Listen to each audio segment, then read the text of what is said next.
Olá, que bom poder estar novamente com vocês aqui no programa e devido a todas as coisas importantes que falaremos hoje, eu digo, vamos pensar? Oi, Bia, tudo bem? Oi, Paulo, como é que você está hoje? Tudo bem com você? Joia. Eu acredito que o papo hoje vai ser bom e tem uma pessoa bacana aqui com muitas atribuições aqui para falar com a gente, né? Sim, Paulo, hoje a gente tem um convidado muito especial que vai agregar muito conhecimento.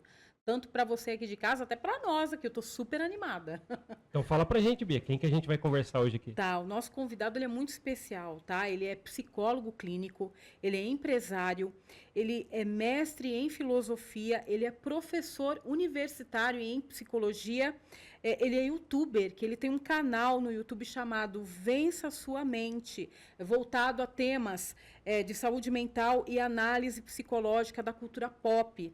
Ele também é escritor, escreveu vários livros que a gente vai estar apresentando aqui e possui várias outras habilidades também artísticas, como canto e piano. Hoje nós vamos falar com o doutor e professor Thomas Mattioli Machado.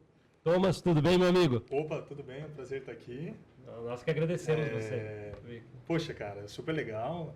Hoje a gente vai falar de um assunto bastante interessante, que é sobre mães narcisistas e mães manipuladoras. E é uma coisa que mexe muito com a gente, porque a gente tem essa projeção que mãe, de fato, é a coisa mais importante do mundo pra gente, e infelizmente nem sempre é só pro bem, às vezes também pode ser pro mal. Legal. Na verdade, o seu conhecimento sobre isso é algo que a gente já falou muito aqui no programa Vamos Pensar. Então, vai agregar muito. Poxa, fantástico. E posso fazer a primeira pergunta, Bia? Pode ir lá, manda Então, bala. tá bom. Thomas, acho que todo mundo que vai estar acompanhando a gente, como é o início de uma conversa, acho que é bem prudente eu fazer essa pergunta para você. Quem é o Thomas? De onde que é? Aqui de Mogi Guaçu? Quem é o Thomas? Conta pra gente. Pode até olhar para sua câmera ali para falar. Vamos lá. Bom, eu sou um cidadão aqui de Mogi Guaçu, tenho 34 anos, nasci em Mojimirim. Aos 19 anos, fui para Marília estudar, na Unesp do estado de São Paulo aqui, longe, 400 quilômetros de distância. Passei quase 10 anos lá fazendo a minha graduação, meu mestrado. Cheguei a passar no doutorado em filosofia por razões maiores, não deu certo. Voltei para Mogi Guaçu, fiz parte da nossa faculdade aqui, a Faculdade de Professor Municipal, né? A Faculdade Municipal Professor Franco Montoro, fiz psicologia, fiz pós-graduação em psicologia clínica, né? Fenomenológica existencial. Fundei minha clínica, o Espaço Grécia, lá no Parque Cidade Nova. Comecei a dar aula de psicologia, já sou formado, isso tudo, né? Já formado. E agora sou empresário, psicólogo clínico, professor universitário e também escritor e também faço outras coisas como piano e canto, mas profissionalmente são essas áreas da psicologia e filosofia que andam juntas. Deu para ver que você tem muitas atribuições, né? E até ia perguntar, nossa, é uma vida cheia porque é muitos compromissos, acredito eu. Professor, sua clínica, aí você quer colocar o hobby no meio, né? Que a gente falou aqui. Que o hobby é essencial, né? Demais. É a nossa válvula de escape, é a nossa... É tudo, né? As pessoas estão adoecidas porque parece que elas não têm mais um tempo para um hobby, algo que elas gostam, algo para edificar a alma. Isso é muito importante, né? A gente fala até na psicanálise, né? Falando aqui com 2 psicanalistas, dos mecanismos de distensionamento.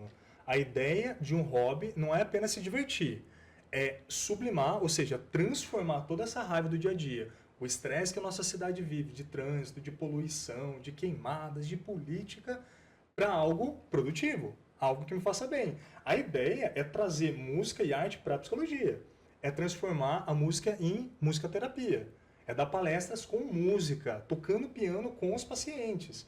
Porque imagina, se você conseguir fazer o seu paciente se emocionar com música, isso já é uma forma de catarse. Mesmo que ele não saiba tocar, e você trazer isso para ele. Então é enriquecer os caras com cultura, né? E tem a parte do canto. Você começou a cantar como também? Por causa disso aí? Eu não sou um grande cantor, tá? Eu só fiz um pouco de aula de canto, justamente para a ideia da percepção auditiva. Eu acho que a gente tem um aparelho fonador aqui, principalmente nós psicólogos, psicanalistas, pessoas que trabalham com o trato vocal muito, e a gente esquece de trabalhar ele. A gente faz exercício para o corpo, a gente faz exercício para a mente, mas esquece do trato vocal. Explica para nós aí, que eu achei interessante. A ideia é a gente fazer exercícios para a gente projetar a nossa voz melhor, ganhar mais confiança, porque eu conheço vários colegas profissionais que são tão bons quanto eu, e não tem paciente. Vai falar assim com o paciente, fala baixinho, não projeta a voz, não abre o peito, não tem uma circulação correta de ar. Para nós que trabalhamos com a voz, é muito importante treinar com exercício. Um exercício simples de canto, serve para você cantar melhor e para você falar melhor. Olha que interessante, São Paulo. coisas Isso é interessantes pouco mesmo. falado, né? É, muito legal. E é tão útil. As pessoas não sabem. Eu já falei com um colega psicanalista que ele ouviu isso do paciente. Nossa, você fala baixinho, né? E ele ouviu do paciente. Talvez está atrelado ao que você está falando. Uma pessoa talvez mais exercitada. Introvertida, né? Isso, né? Então isso pode ajudar até melhor o paciente. Mecanismos, né? Para ajudar o... Passa uma confiança maior, uma autoridade maior. Sim, então faz todo sentido. Atualmente você dá aula na Faculdade Franco Montoro? Não, eu me formei na Franco Você se Montoro, formou? mas eu sou professor da Unimogi. Da Unimogi. Da Unimogi. Professor de psicologia.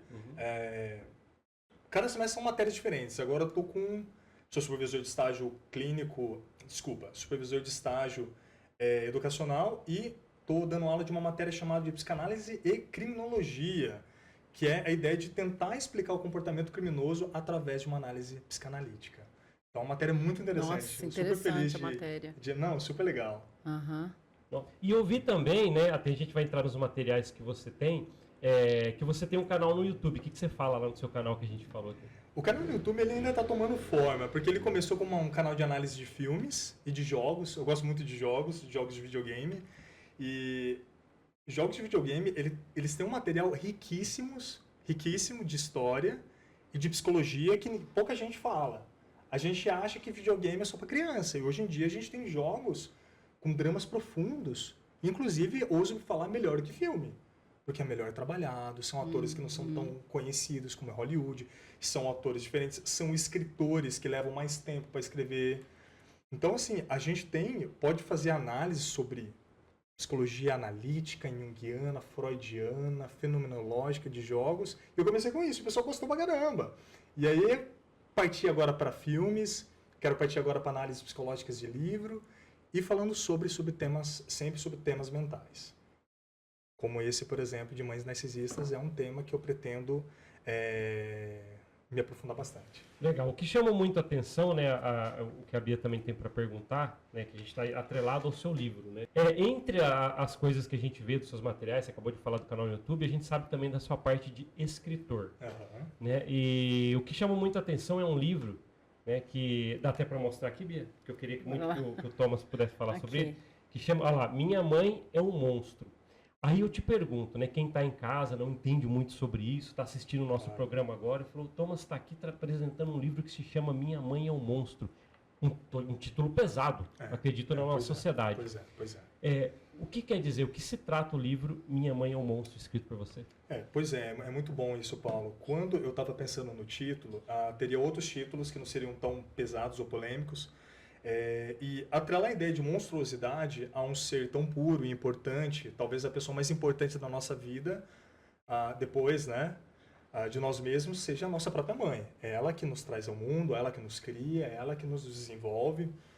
Porém, a partir das minhas análises clínicas, vários casos de crianças, adolescentes e adultos incrivelmente machucados, pessoas altamente inteligentes, com medo da vida, com medo do próprio potencial, com medo da própria sombra. Eu comecei a perceber que tudo se resumia a uma criação perversa, a uma criação disfuncional, a uma criação narcisista. Então eu pensei que talvez uma mãe, para ser monstruosa, ela não precisa necessariamente fazer um mal fisicamente ao seu filho, como casos, perdão de falar, né, de torturas, assassinato. Talvez palavras, conceitos, o tom de voz, o olhar seja tão afiado quanto uma faca, quanto um bisturi. E para uma criança, a palavra da mãe vai moldar a própria identidade de quem ela é.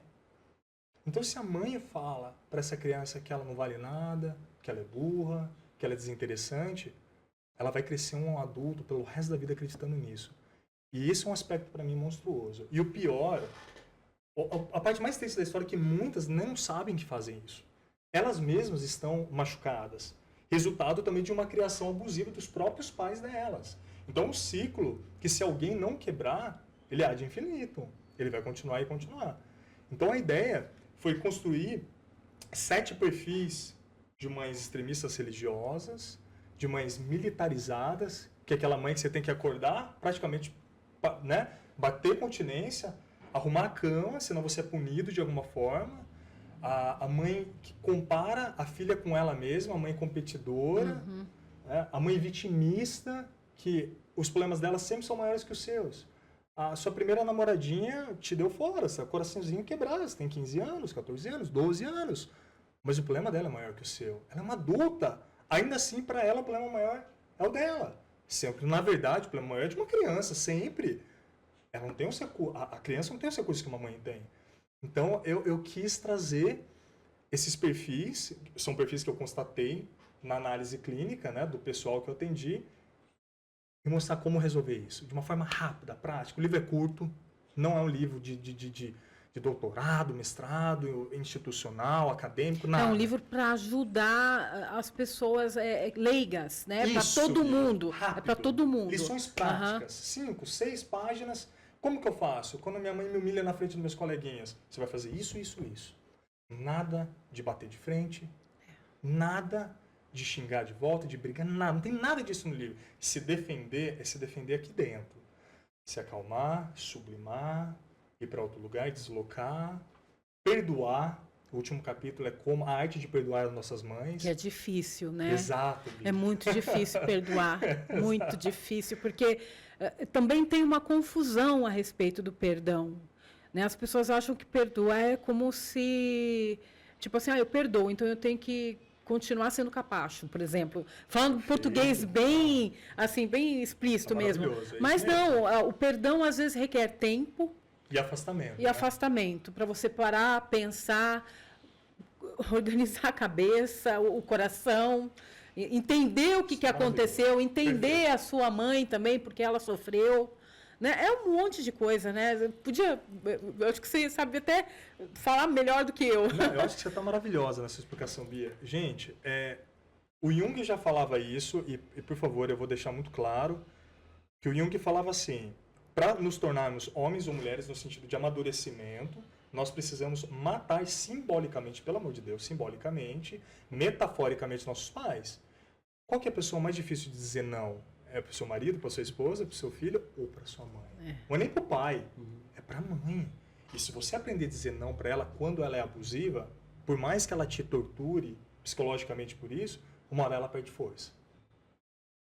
E você reforçar o comportamento dela quando ela fizer certo. Tem um quê de modelagem comportamental, entendeu? E fazer isso é difícil. Não é impossível, mas é difícil. Porque muitas vezes você também está sequelado, né? É impossível. Eu tenho essa consciência. Ah, minha mãe é narcisista, mas eu também tenho um monte de coisa que eu carreguei dela inconscientemente. Exato. Entendeu? E às vezes eu até passei isso para minha filha sem perceber. Isso que é mais assustador, né? Então, assim, é por isso que é importante, eu acho, as pessoas saberem, porque, por exemplo, no caso de mulheres que tiveram mães narcisistas, elas conseguirem se policiar para não ser também uma mãe narcisista para sua filha ou para o seu filho, né? Que é o que acontece. Vai passando de geração para geração. Se você não se policiar. Reproduz, né? Porque, veja, vocês psicanalistas sabem isso melhor que eu. A gente introjeta comportamentos maternos e paternos. Mas, Bia, você falou uma coisa fundamental. Tomar consciência é parar de reproduzir. E veja, que é difícil. Um dia, eu ainda não sou pai, um dia eu vou ser pai. No momento que eu me perceber fazendo alguma coisa que meu pai fez de errado, eu paro de fazer. O problema é não perceber. O segundo problema é perceber e continuar fazendo. Então, percebeu, tem que fazer um esforço para ser diferente. Mas a maioria das pessoas nem percebem. Elas não tomam nem consciência. Então, o primeiro grande passo é deixar de lado esse auto-julgamento de que a gente tem que ser uma mãe perfeita, um pai perfeito. E pior, um filho perfeito, porque ninguém é. No momento que você quebra essa expectativa, a gente não vai deixar de amar nossas mães. Muito pelo contrário, eu vou amá-la ainda mais aceitando como ela é. Mas aceitar não significa me submeter. Muito diferente. Tá? Que é a lacuna que fica aí entre o que as pessoas pensam, não? Até onde que eu vou, tal. É complicado, sabe? E eu achei legal, você colocou como um guia no livro, né? Um guia prático. Porque tem ali respostas práticas para você logo resolver. Então, como a Bia também falou, mencionou, né? É para as pessoas até que não sabem nada sobre isso, podem ler e falar, nossa, parece que minha mãe tem algo assim. E já tem a solução e acredito que até numa linguagem bem fácil. Sim. A ideia é essa. A ideia é facilitar para o leitor, porque, veja, tem livros 500, 1000 páginas falando sobre isso. Tem teses de doutorado falando sobre isso. Mas, gente, a gente já tem pouco tempo para ler, vamos falar a verdade. A gente é uma geração de Netflix. Então, precisa ser rápido. Eu preciso entender o mecanismo, entender por que ela faz isso. A partir do momento que eu entendo, é já mais fácil perdoar. Porque eu entendo que é o mecanismo fazendo isso por ela, não ela mesma. E que, de alguma forma, isso constituiu ela. No momento que eu entendo o mecanismo, eu sei como neutralizar o mecanismo. Eu só sei me defender quando eu conheço, de certo modo, o meu inimigo. Mas, Tom, você está falando que minha mãe é meu inimigo? Não necessariamente o inimigo, mas naquele momento você tem que ficar esperto. Tem que tomar cuidado. Porque as coisas podem ficar bastante sombrias se a gente não toma cuidado. Porque a gente é levado pela raiva. A gente é levado... E rompimentos acontecem de pacientes nunca mais falaram com seus pais. E a gente não quer isso. Você acha que todo caso, alguns casos tem exceções que é melhor se distanciar mesmo? Tem uma eu sigo, eu gosto muito dela, que você acha que você já deve até ouvido falar, que é a Tariana Rocha, né? Então, ela é uma psicanalista também, ela é filha de mãe narcisista. Ela não fala muito sobre as coisas que ela passou, ela fala poucas coisas, mas assim, percebe-se que a mãe dela era barra pesada mesmo, isso, né? E ela, tipo assim, no caso dela, ela se distanciou completamente da mãe, ela perdeu o contato com a mãe. Então, e ela tipo assim, ela aconselha, assim, muitas pessoas até se... como é que fala? Vê que tem sentido, né? Porque em alguns casos, às vezes, o rompimento às vezes é necessário. Mas aí que tá, mas também é doloroso o rompimento. Olha, poxa, Bia, é o pior cenário possível. É o cenário que eu pessoalmente nunca vou aconselhar. Por quê? Eu acho que um afastamento temporário é necessário. O problema é que quando muitas vezes esse rompimento ele é permanente, ou ele é infinito, ou ele não tem duração, ela vai perder o filho, mas você também vai perder uma grande parte de quem você é. Então, ok, talvez em casos extremos de esquizofrenia, de um borderline, de agressividade e de tentativas aí de homicídio, aí ok. Mas o livro foi direcionado para pessoas que não necessariamente são agredidas pela própria mãe, ou tentativas de assassinato, mas que ainda assim ficam muito mal. Porque se for o caso, aí a gente entra já no terreno do judiciário, não é nem mais da psicologia. Então, aí essa mãe ela tem que ser tratada pelo judiciário, por uma equipe multidisciplinar que vai analisar o caso se ela deve estar solta ou não. Essas mães, elas estão soltas, não devem nem ser presas. Não é caso de crime. É isso que é o problema, muitas vezes, da psicologia. A psicologia vai tratar transtornos mentais, e esses transtornos mentais de uma mãe narcisista não é criminoso, gente. Não é criminoso, muitas vezes. Para ser criminoso, o negócio tem que estar muito, muito feio. Então, a pessoa vai passando aquilo, ninguém vai vendo, ninguém acredita em você. E como você lida com isso? Então, assim, o ideal, quando as coisas não estão tão feias, é sim dar um afastamento no começo. E vendo como as coisas vão. E se tratando com terapia. Tá? Sempre. A mãe não vai, mas o filho tem que ir. Sim. Tá? Se autoconhecer é fundamental.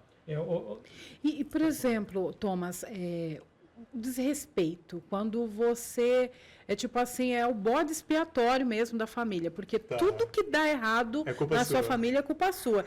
E parece que, não sei, né, tem uma dinâmica, né? Às vezes tem 2, 3, 4 filhos e sempre um é o escolhido para ser o saco de pancada. Né? É o lixo, é o que não faz nada direito, é o burro, é a louca, é a filha ingrata, mentirosa, entendeu? Então, assim, como que você lida com isso? Porque mesmo depois, quando você cresce, você ainda é tratado dessa maneira. E eles colocam você nessa posição. Ó, você tem, assim, não é explícito, ó, você vai ser o bode expiatório, mas assim, a forma como eles te tratam, né? E parece que os outros irmãos também vai na mesma onda. Eles seguem o comportamento da mãe, sabe? Tá. Bom, duas coisas, né? a primeira coisa que eu tenho que entender é que minha mãe, provavelmente, não é exatamente a minha mãe, mas a mãe que está fazendo isso, ela está projetando no filho as suas próprias inadequações e suas próprias exigências. Provavelmente mães que tratam o filho como bode expiatório, para quem não sabe, o bode expiatório, ele vem da ideia de que um bode ele tem que ser sacrificado pelos pecados de um povo. Essa é a metáfora, essa é a mitologia por trás do bode expiatório. Ou seja, o filho, ele tem que ser, entre aspas, sacrificado, machucado, ofendido para pagar os pecados dessa família. Provavelmente, esse núcleo neurótico familiar não aceita os próprios pecados. Ela não sabe lidar com a própria culpa dela e é mais fácil soltar no elo mais fraco. Entendeu? Essa é a primeira coisa. A segunda, eu sabendo que, de certo modo, essa mãe monstruosa não sabe lidar com os próprios pecados, com os próprios erros, com as próprias inadequações, e está projetando em mim, transferindo em mim, eu tenho que diminuir minhas expectativas. Porque se a gente tem a ideia de que ela vai mudar em algum momento, isso é muito perigoso. Porque se você ficar nutrindo a esperança de que algum dia um milagre vai acontecer e essa pessoa vai parar de fazer isso, vendo o seu esforço, por que acontece com a criança, com o adolescente, com o adulto? Eu vou provar que eu sou digno do amor da minha mãe. Eu vou ser o melhor profissional. Se mata de trabalhar, se mata de estudar, casa com a melhor pessoa possível. E ainda assim não é o bastante. Longe disso. Então eu acabo, inclusive pode isso levar até o próprio suicídio. A transtornos da pessoa se agredir, se ofender, se machucar, porque ela não se sente digna do amor da mãe. Ela é intolerante com ela mesma, ela não aceita errar, ela tem que ser perfeita em tudo. Mas uma coisa assim absurda, né? Bia. Que adoece, causa neurose. Exato, uma grande causa de neurose. O que a gente faz? Para de esperar que a sua mãe te ame e passe a se amar como você fosse sua própria mãe. É isso que eu ensino para os meus pacientes. Talvez isso falhou, talvez em algum momento eles não sabem o que eles estão fazendo, mas você pode começar a se dar o amor que faltou a você. Porque se você for esperar que esse amor venha de alguma forma, pode ser que nunca venha. E coisas terríveis podem acontecer em algum momento. Tá? E Thomas, interessante isso aí de se amar. Mas daí como é que faz? Por exemplo, se você foi formatado desde a infância a se achar, desculpa o termo, mas se achar um bosta. Okay. O que fazer? Porque não é assim, né? Eu vou me amar. É difícil. Então, qual é o primeiro passo? Assim, o pessoal de casa que sofre esse problema, o que eles podem fazer? Nossa, é uma excelente pergunta. É o que eu ensino. Aí vem mais da psicologia fenomenológica do que a psicanálise. Abertura de possibilidades. Pensar em outras possibilidades. Porque, veja, se o meu professor está falando que eu sou o melhor aluno, estou aqui no podcast super legal, sinal que alguma coisa eu estou fazendo certo na minha carreira. Tenho uma namorada maravilhosa, tenho um amigo que se gosta de mim. Será se o mundo inteiro está errado? Eu estou errado e minha mãe está certa? Não, peraí. Será que não existe uma possibilidade de um mundo alternativo onde está todo mundo certo e ela errado? Porque a gente nunca pensa na possibilidade que talvez que tudo que ela esteja falando de mim é incorreto, é equivocado. E é difícil, porque é a pessoa que basicamente ensinou você como viver, como você bem disse. Então a gente tem que matar os nossos deuses. É a morte dos falsos ídolos. Como Nietzsche falava, nós temos que quebrar os falsos ídolos. Esse é um ídolo falso. Esse é um falso Deus. Tá? Abrindo possibilidades, alternativas, vendo de outras formas, talvez começar a me tratar bem não seja alguma coisa tão ruim assim. Olha que interessante, né? Deixa eu fazer outra pergunta também que veio na minha mente. Porque, por exemplo, quando você tem uma mãe narcisista, você tem pessoas conhecidas em comum, que às vezes te conheceram já desde a infância, como parentes, né? Tios, tias, avô, avó, o pessoal da igreja que viu você crescer. E, tipo, a sua mãe, ela consegue fazer a sua caveira para todas essas pessoas. Então, todas essas pessoas acham que você é tudo aquilo. Você é a filha ingrata, a a problemática, a louca, e eles acreditam em você. E daí, quando você conta, não, mas minha mãe fez isso comigo. Mas o quê? Sua mãe? Não, sua mãe é uma ótima pessoa, ela é maravilhosa.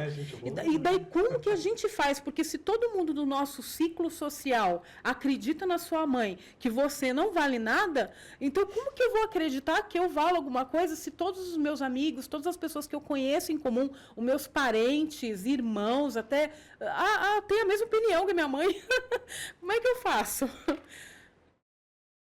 parando de acreditar nelas.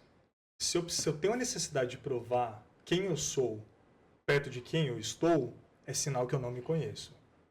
Vamos lembrar, quando Sócrates foi lá no templo de Delfos, o que estava escrito lá no templo de Delfos? Conheça-te a ti mesmo. Eu preciso ter a ousadia de dizer não para todo mundo. Às vezes tem pessoas na história da humanidade, a gente conhece, um homem muito famoso que o mundo inteiro ficou bravo com ele naquele momento, que foi Jesus Cristo. Roma era o maior império do mundo na época. Roma ficou contra ele. Ele pediu desculpas por isso? Não, né? Se tivesse pedido, não teria se tornado quem ele se tornou. É ele que nos ensinou. Figuras como ele, como Sócrates, Madre Teresa de Calcutá, várias pessoas que não pediram desculpas por serem quem são. Então, por mais que machuque, eu tenho que buscar informações de quem eu sou fora desse núcleo. Porque, veja, Bia, não é só a mãe que está doente. É o núcleo inteiro, é a cesta inteira de maçãs que está doente. Então, se eu ficar ali, por isso que sair de casa pode ser uma boa. Estudar fora. Poxa, eu vou namorar com a minha namoradinha, minha mãe está indo contra, e eu estou vendo que ela é uma pessoa boa e eu confio em mim, eu vou namorar com ela longe. Infelizmente. Esse é o preço que tem que ser pago. Senão a gente não consegue se libertar. Tá? Por isso que vem a terapia tão importante, né, Thomas? A terapia pode força, abrir a mente, essa força. Para dar essa outra alternativa, essa outra visão e suporte. Tá? Terapia é essencial. Sou um grande defensor da terapia. O que eu estava pensando aqui é a delicadeza de um tema como esse. Sim. Né? Porque, por exemplo, na cultura que a gente fala assim, a Maria, Ave Maria, mãe é mãe, cara. Mãe é santa, né? A ponto de você ter que em algum momento abordar um tema de que existem mães que podem não ser tão boas como se é declarado na cultura, né? Como que é para você, por exemplo, a delicadeza que você teve que ter ou o manejo quanto a isso para falar sobre um assunto desse, onde culturalmente mãe é tão venerada? Que fala obediência, né? É tipo assim, você tem que obedecer sua mãe, mas às vezes ela é aquela obediência cega, destrutiva, né? Duas excelentes perguntas. Eu sempre sou muito cuidadoso com o que eu falo. Isso não significa que minha plateia, o meu interlocutor, algumas vezes, não vou dizer muitas, graças a Deus são poucas vezes, me mal interpretam. Eu acho que todos nós somos capazes de pedir desculpa pela má interpretação, mesmo que a má interpretação seja do outro. Eu acho que eu tenho essa qualidade de falar, olha, se eu te ofendi, de forma alguma foi intencional. Deixa muito claro que não é um assunto pessoal da mãe da pessoa ou da própria mãe que está me ouvindo, porque muitas vezes são mães que vão ficar bravas comigo. Então eu tenho que explicar com muita delicadeza, com muito cuidado, que isso não é pessoal, que essa é uma possibilidade que inclusive é dos pais também. Só falta escrever, meu pai é um monstro também. Na verdade, o próximo livro seria Meu Pai é um Estranho, porque a gente tem pais muito mais distantes do que necessariamente monstruosos. Pais que não ensinam o filho a desenvolver sua própria masculinidade, seu senso de autonomia, a sua força, superar os seus medos. Essa é uma função muito mais paterna do que materna. Tá? Mas mal entendidos acontecem, eu peço desculpas, e como Lacan falou, eu sou responsável pelo que eu falo, não pelo que vocês, na verdade, os meus interlocutores ouvem, mas eu faço o meu melhor. E se ainda ficou ofendido, eu sei que eu pedi minhas desculpas e vou embora com o coração sem problema nenhum. Eu fiz o meu melhor. É que é algo que precisa ser falado, tem que ter o tato, sim, mas existe. Não podemos negar. Negar a ponto de falar assim, não, é uma coisa que não existe, sim, e tem relatos. E é dolorido, porque é pouca validação, né? Assim, você não é muito validado, né? Exato. E a gente precisa ser validado, né? No caso, assim, quem tem mãe narcisista sabe que busca validação, né? E às vezes, por causa dessa busca de validação, às vezes você tem uma tendência de às vezes, se aproximar de pessoas que são parecidas. De fato. Né? Para a gente quebrar esse ciclo a gente fala isso até na psicanálise, de um complexo edipiano, né? Um complexo de Édipo, que pode reparar, gente. Pessoas que tiveram um problema com a mãe e com o pai tendem a encontrar namorados ou namoradas com características similares negativas. Então, para eu parar de fazer isso, eu preciso entender que eu não estou namorando minha mãe e que eu tenho que parar de buscar ela em algum momento. Que eu tenho que entender que eu posso sobreviver sem ela, porque esse cordão umbilical do abuso, de certa forma, nunca foi cortado. A gente não pode culpar elas por isso. Agora que é o momento difícil da terapia. Aí que muitas vezes eu perco o paciente, porque ele não quer confrontar. Ele falou mal da mãe. Eu concordei, falei, ok, narcisista tal. Mas a culpa de isso ser perpetuado, cuidado, não é dela, é sua, porque você permite. Ah, mas eu permito porque eu não consigo fazer diferente. Não, porque você ganha algo em troca disso.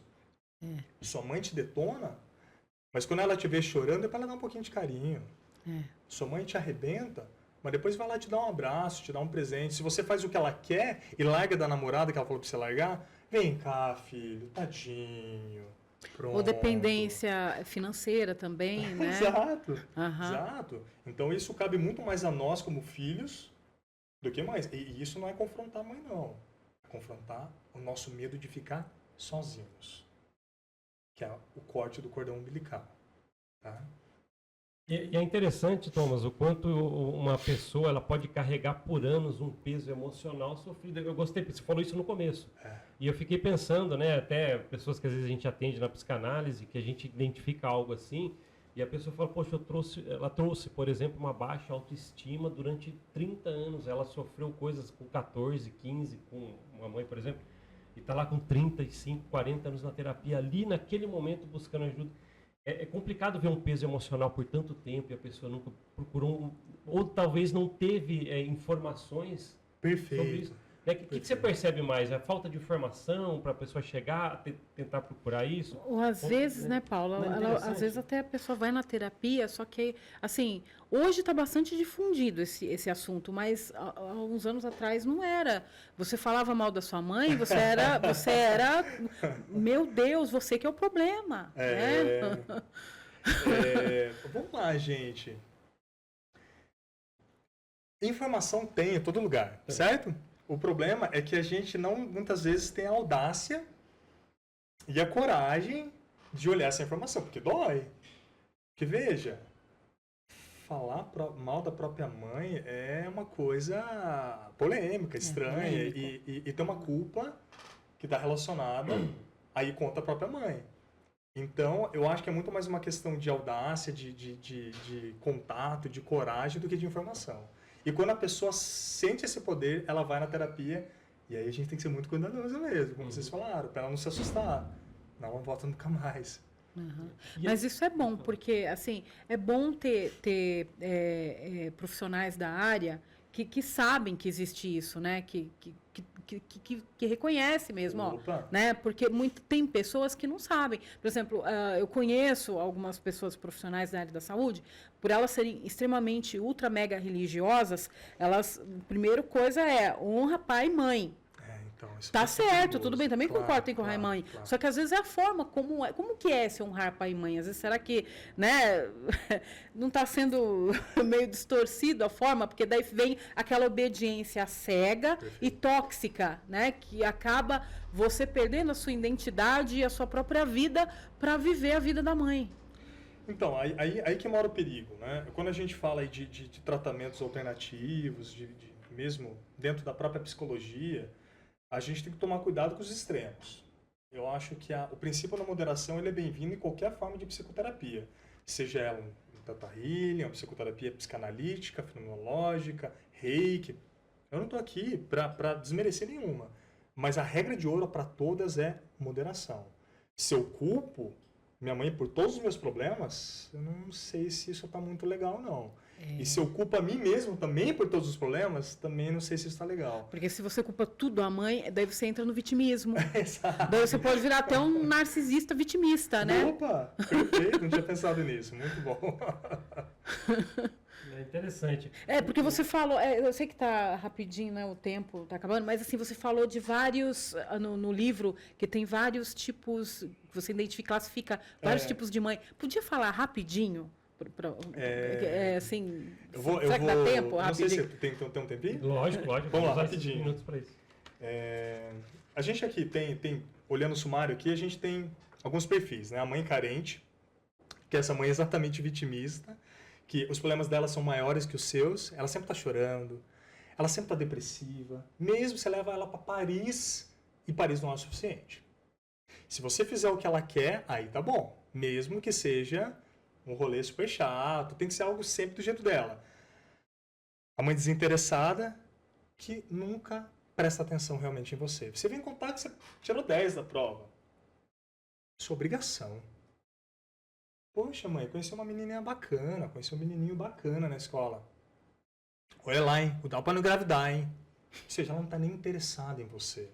Ela tá interessada só em si mesma, tá? A mãe militarizada, que é aquela que já acorda, como eu falei um pouco, né? Você tem que já acordar prestando, batendo continência.